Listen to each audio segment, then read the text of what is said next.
What's going on, Colts Nation? Appreciate you joining me for another video. Or in this one, I want to talk a little bit about some more things that I saw, right? Our last video, we just talked about the QB competition, what I saw, how I think that's going to go. Now I want to talk about something else that I noticed at training camp, something that could be quite the issue for the Colts. And of course, if you enjoy the content, make sure to hit the like button, subscribe, and have notifications on so you get notified whenever we drop content. But here, I want to talk about the offensive line. Because what we are used to seeing, for the most part, 2022 was really bad in all facets for the Colts.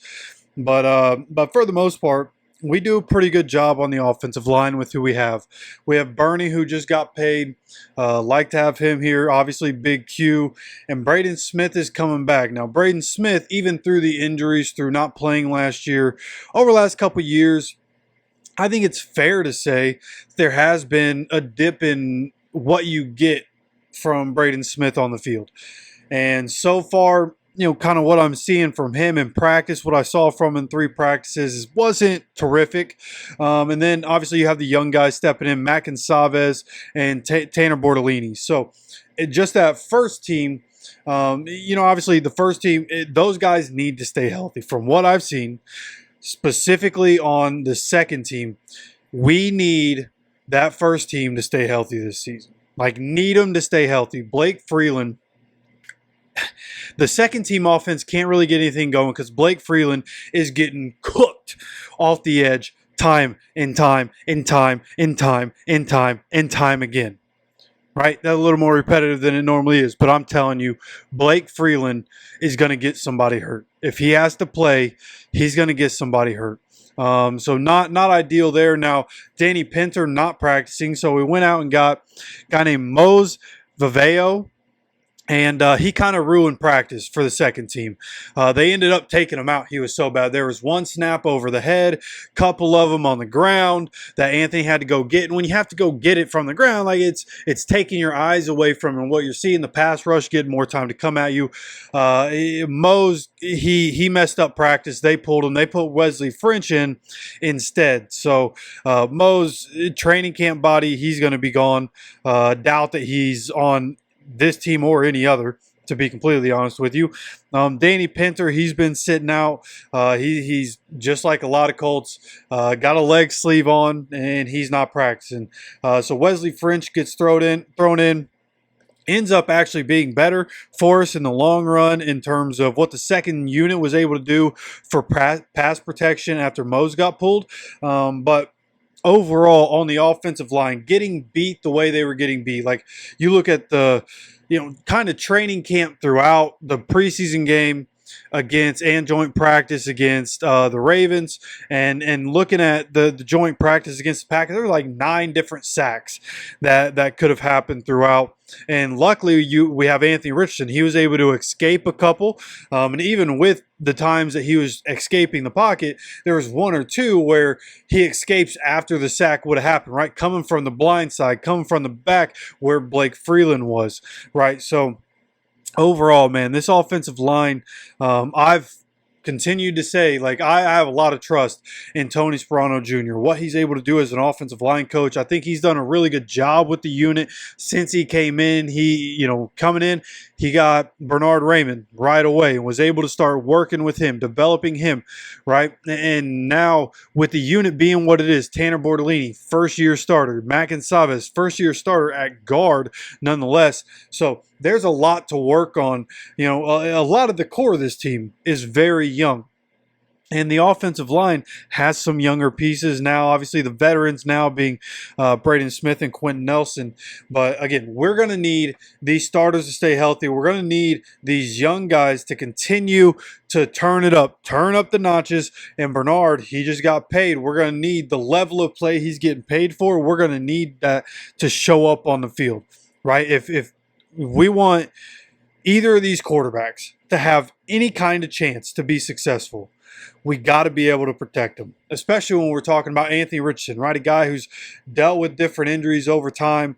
So if he ends up being the guy, which I assume he will be, we need Bernard Raymond to be the ultimate protector.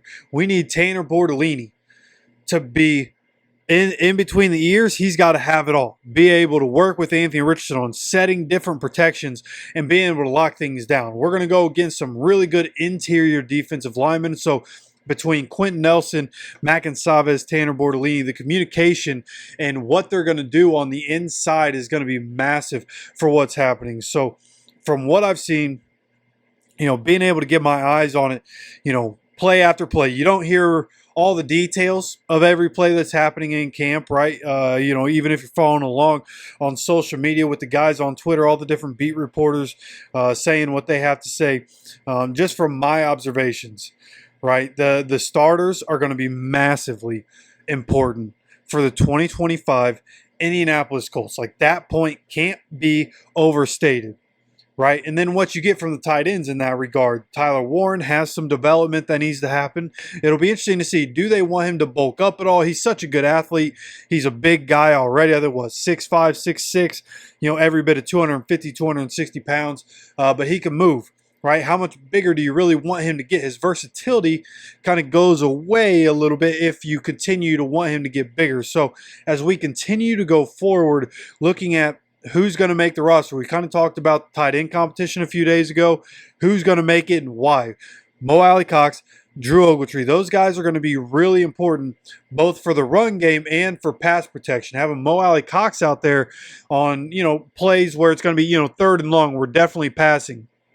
I'll be interested to see, are there going to be a bunch of packages for Mo Alley-Cox to be in there just as somebody that can help protect the quarterback, right? And same thing for Drew Ogletree's, a little less of a pass catcher, in my opinion. Like, if you have Drew Ogletree or Mo Alley-Cox out there, like, you're really not looking at the tight end so much. And defense might think the same thing, which is where an opening might come.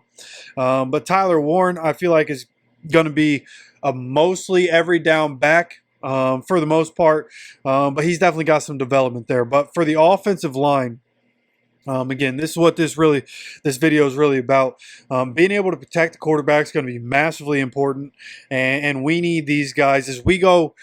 And this is the point I want to get back to, I guess, is that the training camp is kind of figuring it out, right? And I thought that Zach Hicks did a good job on Twitter.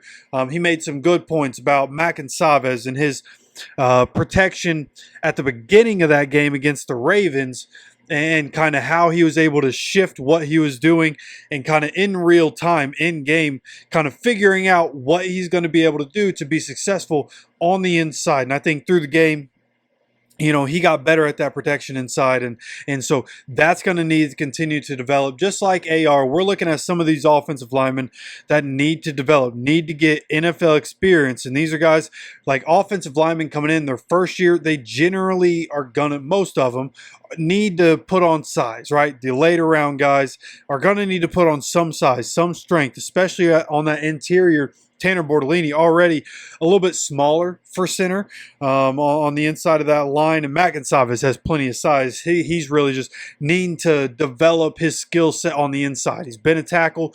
He's going to need to develop his skill set for that right guard position.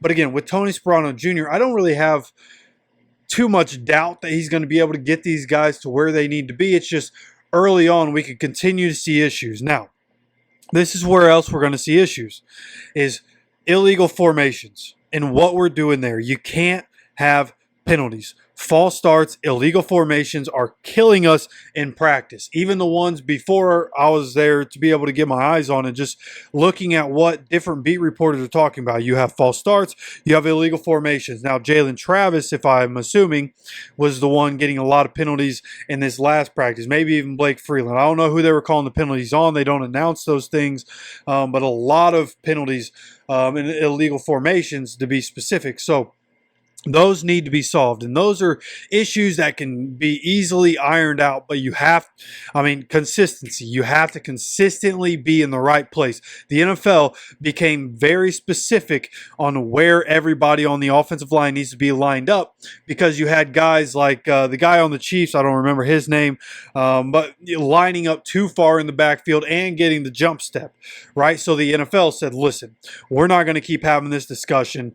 We can't review it, so these these are the exact parameters. So they need to get with the young guys on the exact parameters on what they need to do, and the illegal formations cannot continue to hold this team back once we get into the regular season. So as we're looking forward to this game against the Packers tomorrow, I'm just looking, how many penalties are we having? How many sacks are we giving up, right? Are these quarterbacks able to get away from the pressure, and what all is going to go on there? So I'd say as we go into the Packers, that's probably what Colts fans need to look forward to the most, is, hey, what's the offensive line doing?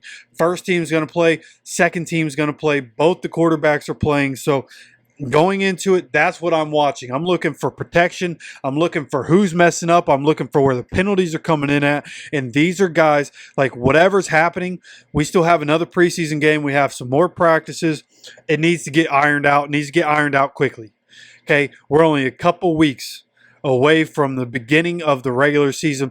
These things have to be figured out. We have to be able to protect, and we can't kill ourselves with penalties this season. So tall order for Shane, but he's got to figure it out. He's a head coach. Jim Bob, they got to work together to get this thing figured out with Tony Sperano Jr. So you guys let me know your thoughts on this down in the comment section. I love hearing from you guys. And of course, make sure that you, if you enjoy the content, make sure to hit the like button. Make sure you're subscribed with notifications on so you continue to get notified anytime we drop any content on this channel. Of course, appreciate you stopping by for another video. And as always, take care of yourself, take care of each other, and go Colts.